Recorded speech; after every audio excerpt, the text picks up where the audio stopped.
Yeah, our pleasure. So we are moving on to our next topic. And the topic would be innovation and career growth in edtech. Another very important topic, I guess. We all want some career growth, but how to do it? And here comes, in the world of rapid digitization, are you ready for the future of work? Edtech, the only way out and forward. So I guess you don't want to miss this if that is the only way out. And to give this presentation, we have with us Zulfiqar Essa. He is a digital leader and tech entrepreneur building an ecosystem for mobile digital leaders to better equip our youth for the unpredictable future and for the future of work. Very similar to what Let Us Talk It youth webinars are about. So we have special gratitude for that, Essa. And he also he got the opportunity to represent Pakistan in the 10th annual Halt Prize in Amman, Jordan in 2018. He is an alumnus of Slippery Rock University, Pennsylvania, and was part of Global Ukrat in spring of 2018. So we can't wait to hear from you, Zulfiqar, and thank you so much for joining in with us, taking out your time, and let's see what you have in for the future of our country. Yeah. All right. Thank you so very much. Thank you so very much for having me. It's such a delight for me to talk about something that I actually, there's something really close to my heart.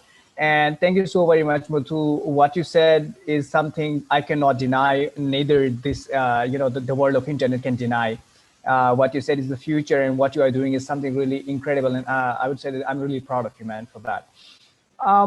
Adding on to that, before talking about, I guess my introduction was very overwhelming for me. Thank you so much. I guess I don't know if I deserve all of that, but yes, some way, one way or another, I guess those are some of the milestones that actually came along the way, and I had to be, part of them.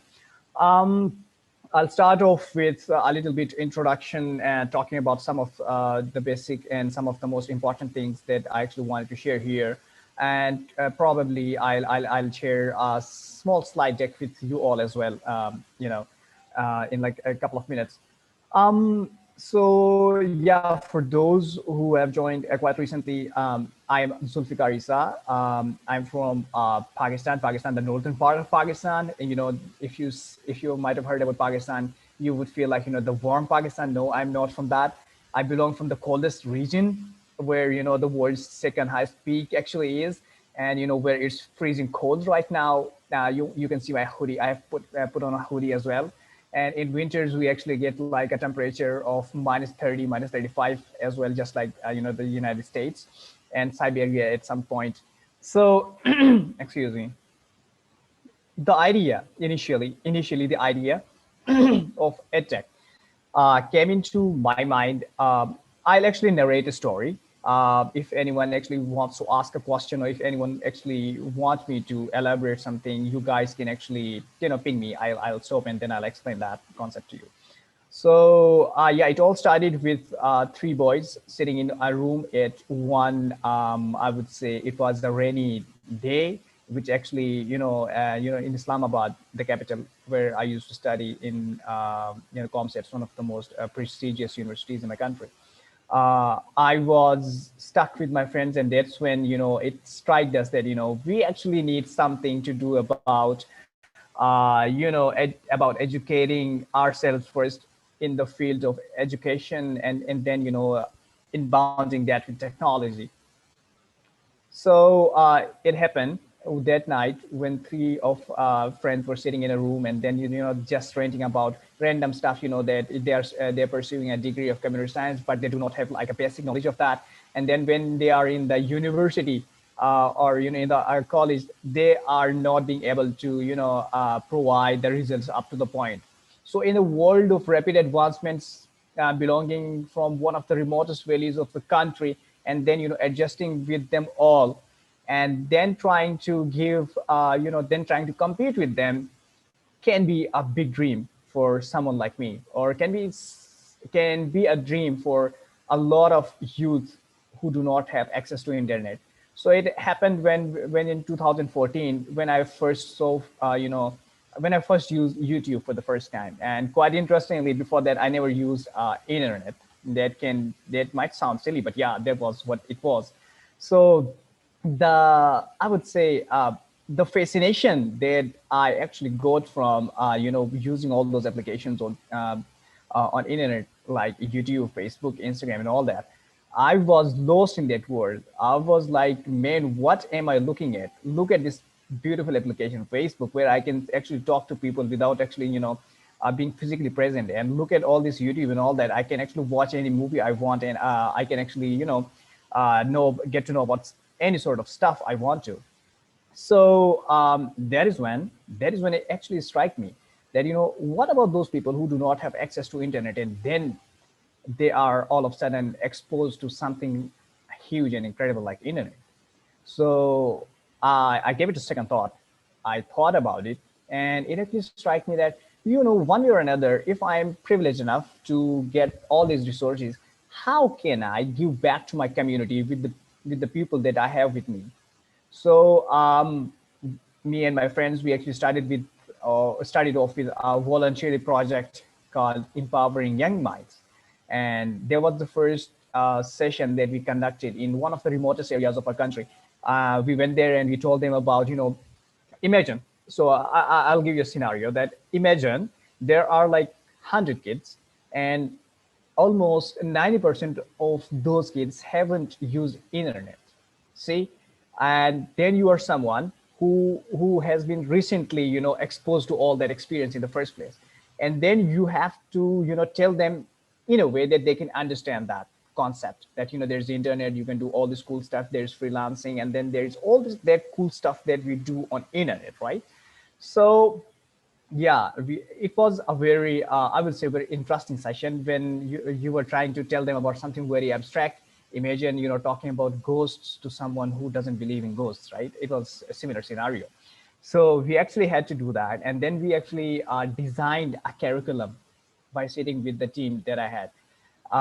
We actually gave them certain activities, and then, help them how explain them that, what is a computer, what is internet, what is computer programming, and how this all connects together, and then you can create an opportunity for yourself, and later that opportunity can expand into different rounds, and then you can not only empower yourself, but you can empower all the people who are around you.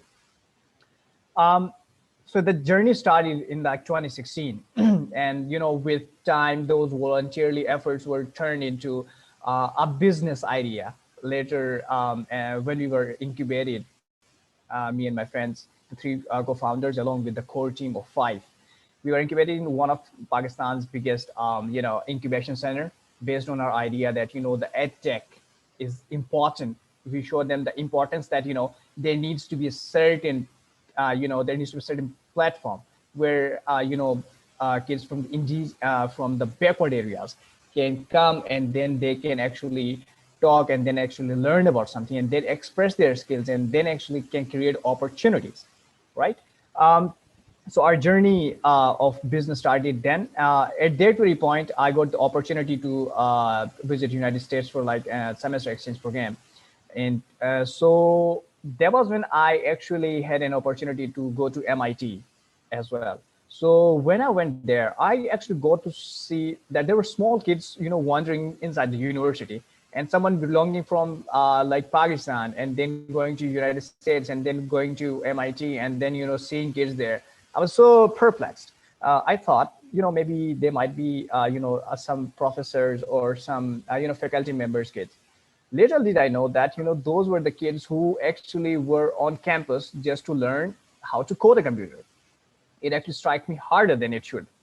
And there was this Sri Lankan professor whom I'm really thankful to until this day, whom I had a conversation with, and I asked him that, what are these kids doing on on this university campus?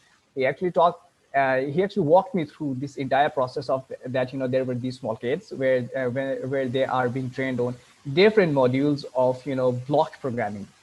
When he said block, a block came into my mind. I was like, block? What does a block programming mean? So I asked him, then he actually explained that there is a certain curriculum that they have developed for kids to understand that basics of computer programming. um, I was I was like so confused. I was like, yeah, I want to see that. And when the professor actually, took me into one of those classes, I actually got to see that, they were being taught in a way that was very interactive, relatable, and then they could have, and they can easily implement that in their lives as well.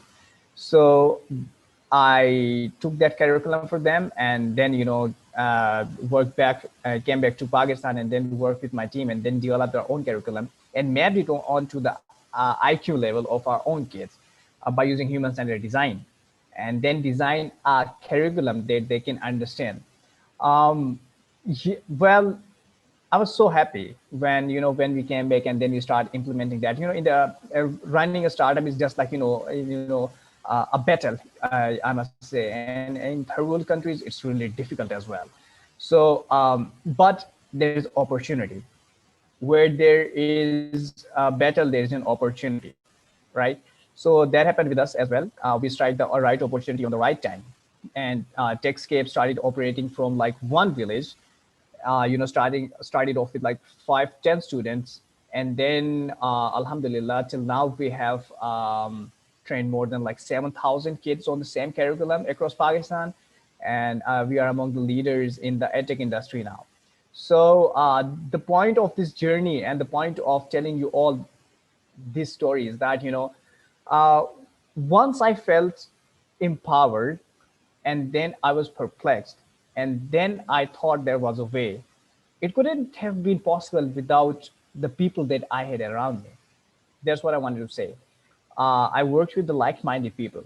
I worked with my friends who were like-minded, and we had the same vision and same goal of empowering other people in terms of the same digital realm. If I can, I just wanted to share some quick statistics with you. I just have like a small pitch deck. Would that be fine if I can share that screen? Yes, that will be great. Thank you. Yeah. Yeah. So if you guys have like anything to ask, you can go ahead and ask me. In the meantime, just all right.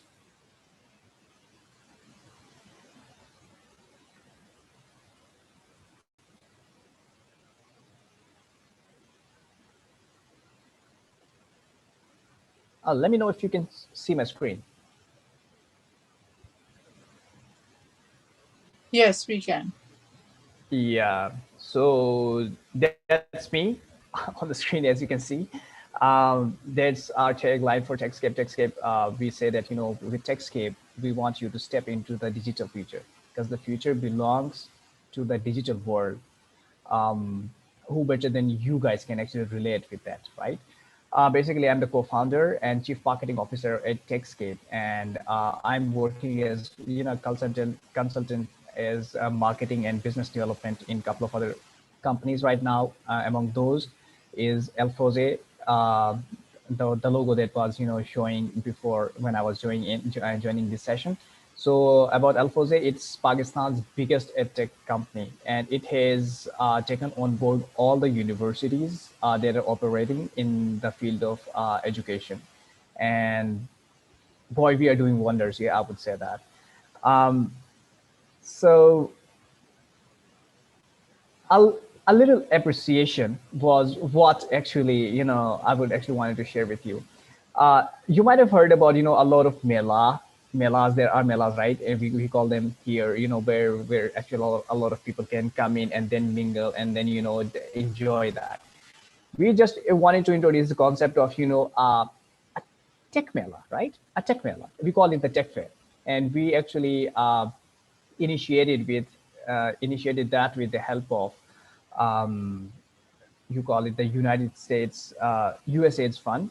And since I'm a US alumni, so I got that. I applied for that one grant, and we actually won that. And on the basis of that, we organized the first tech fair in the region, in which it happened for the first time that in Pakistan that youth and the ones between 8 to 18 years were able to showcase their talent, that, you know, if someone has made, if someone has created their own mobile application, if someone has created their own website, if someone has created their own game, they were able to express those what they've learned in this tech fair. And then we had like other partners who were their business partners, who were there to support them, support their ideas, and incubate them at some point, and then put them in an accelerator at some point as well. So the problem that we actually work on is, what I actually felt was there were less intellectual opportunities. See, when you hear about coding, you, the first thing that comes into your mind is that, you know, that blue screen, and then, you know, some guy with a hoodie, you know, that geek, and then he's typing a line of codes in that. It's like that all the time. It can be fun. And this is one of the picture of youngest kid who was actually she coded her own line following robot, and she was just, you know, creating her, she was actually developing her own code for that. And then she was, you know, so into it, I couldn't stop myself from taking a picture and then post it on the slide deck. And let me share some quick I would say statistics with you. uh, According to United Nations, around 89% of the youth, you know, is going to be from the developing world. And if you think about the opportunities that internet is going to bring into the developing world, I ask myself that, are we ready for that? Do we have like those skill set? Do we have like, you know, those opportunities that we should create in order to, you know, facilitate all those youth in one way or another, right? That another status, another of my favorite statistics was shared by BBC in 2020. According to that, around 800 million jobs will be destroyed by the year 2030. 8 million jobs is a lot, right? And we are facing severe issues of joblessness right now. So what is that one thing that we need to do in order to, you know, provide them with opportunities? The first thing that we can think of is, you know, create tech entrepreneurs, right? The second thing we can think of is like, you know, just go for like our job, right? But the conventional job market is going to be transformed. So what what would be the best practices that we can exercise in order to create an ecosystem where everyone, no, if not everyone, but, you know, most of them would get an opportunity to, you know, at least make some money or do something. um, these are the SDGs that actually we work on with. These are the byproducts of what we do. I would say that the major, or, you know, the core, you know, what would I say? Yeah, the mission and the vision of our company is to empower young minds. That's that. And, you know, the byproducts are, you know, providing quality education, then gender equality, and then, you know, providing them with a decent working growth environment. So the market size. See, these are the statistics. Some of these statistics might be old because I created this like a couple of months back. But around the world, these are the statistics that around 1.2 billion kids go to school. And if you said that, you know, there are 1.2 billion people who might be striving for, you know, a good job by the year 2025, right? And I just, you know, narrowed it down to Pakistan that, you know, around 5 million and more than 5 million students are, you know, in Pakistan, and those kids need a platform, a solid platform where they can actually exercise all these. So that's when Techscape came into, and these are some of the pictures. We actually don't actually focus on coding like in a conventional way. It's like really fun. Block programming concept is being implemented there. We actually help them with, you know, creative thinking, logic building, and then cognitive learning is also a very important part of our Techscape's mandate. And you can see all these kids, some of them are using graph paper programming concepts to better understand the concept of programming. Some of them are meditating. We actually introduced that concept as well, that, you know, you do need to, you know, take you know, some time out from, you know, your busy routine or looking at the screen. Do some yoga, develop your own robot, develop your own web application, and then towards the end we give them the certificate. So this is how we actually traverse into the market. We actually traverse into the market all via social media, and then we do monthly events, free events, socials. We are into it. And among our partners have been our strength so far. So we have partnered up with the biggest stakeholders that operate inside the country and in the regions that we operate. Accelerate Prosperity is the biggest accelerator that is operating in Asia. It's operating in India as well. So and then there are certain universities that we actually brought on board and then trained the faculty and then the students, and then actually gave them another perspective to look into the future of work. So these are, the people who actually run TechScape, the core team. So everyone has at least done, everyone has a bachelor's degree in computer science from the most prestigious universities. And, bringing girls into coding can be difficult at times. So I'll talk about that in the later part as well. So yeah, these are the superheroes who actually make, who actually uh, worked on this dream to to make it a reality. So I would like to actually share about some of our statistics. In 2017 there was only one village. In 2018 there were 5 villages, and then 2019 20 plus localities, and then in 2020 we actually expanded into 3 provinces, big provinces in Pakistan. They too virtually, and some of them were actually we had to go there physically and then do our boot camps. So the goal is very simple, I would say. We just want to make TechScape a global phenomenon, see, and then empower all those people who belong to third world countries, and then give them a reason, or give them a hope, so that they cannot be helpless in the rapid advancement and in the digital future that lies ahead. And how do we do that?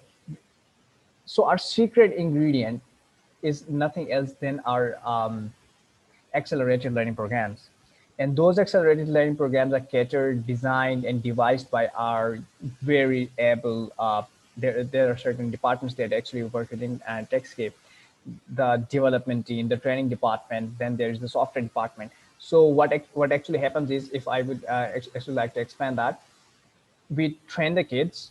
If we find the kids are able enough, we actually shift them to our own software development department, and then those kids, some of them are rock stars, some develop their own applications. And if I would say, there's this application called Cricinfo. One of our kid developed that.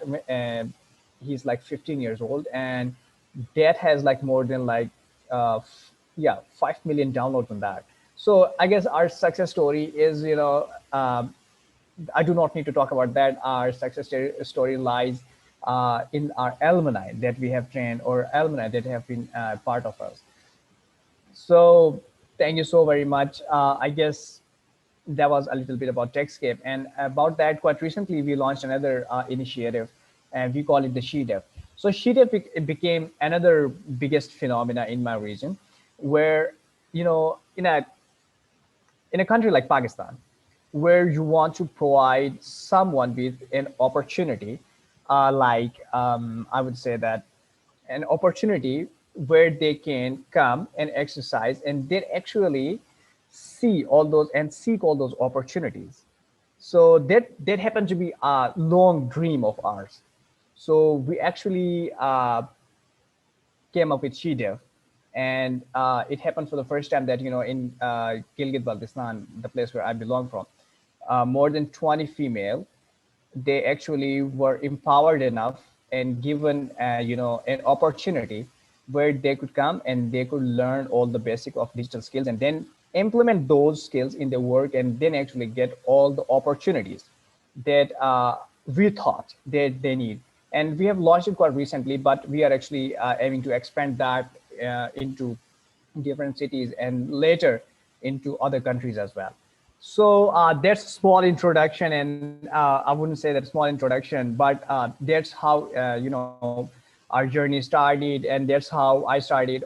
And then along the way, me and my friends, we came up with a couple of things, and then we actually implemented those things with the help of all the able team that we had. And now we are a family of more than like 30, 35, I would say, youth. And the best part about TechScape SheDev is that everyone working in TechScape is below 25, except me. I'm 25 and a half. So yeah, I guess that's that. If anyone has anything to ask me, I'm open for that. I'll share the link for TechScape and SheDev in the chat box. You guys can actually, go and see what are we doing. And if anyone is up for like any partnership, any joint venture, hit me up. I'm just one email away. Thank you.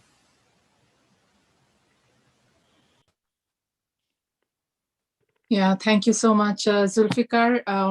That's, I think, the passion is what you said you'll be speaking about. And I guess it sounded very like your passion is what drove you to whatever you are doing. And yeah, if anybody has any question, can we ask or get more information? Yeah, very good work, Zulfiqar.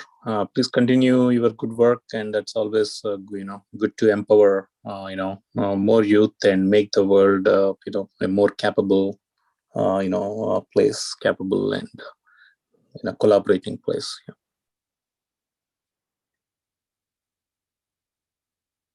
Yeah, I guess.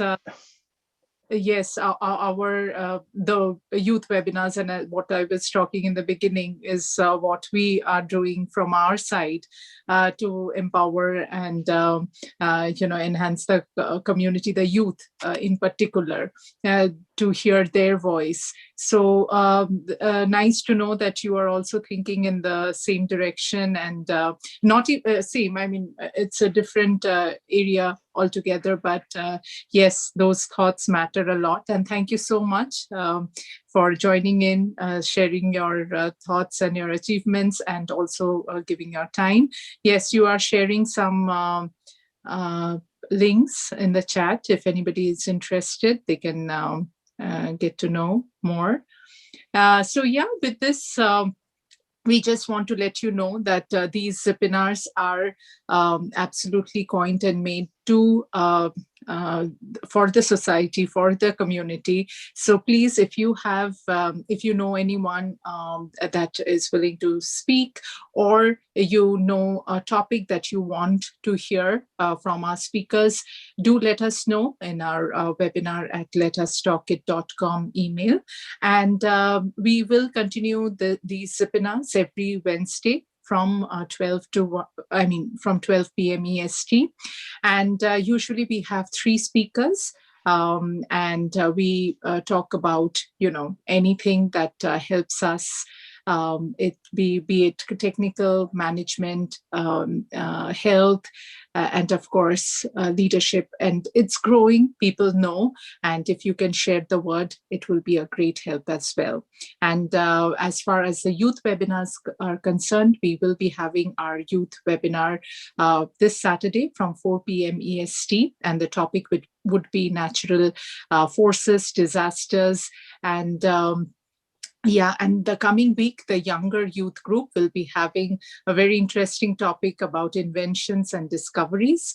So if you have a kid and if you want them to join in, please do email us at webinar@letustalkit.com, or you can visit our website, letustalkit.com/youth, and register your kids there as well. And the prep sessions also happen every Tuesday and Thursdays at different timings. To let us know if you are interested, we'll let you know. And thank you again, Muthu and Zulfiqar, for your time and efforts. And we hope to see you again. All the attendees, thank you for joining in, and hope to see you next week as well. Thank you, everyone. Bye-bye. Thank you. Have a good one. Bye.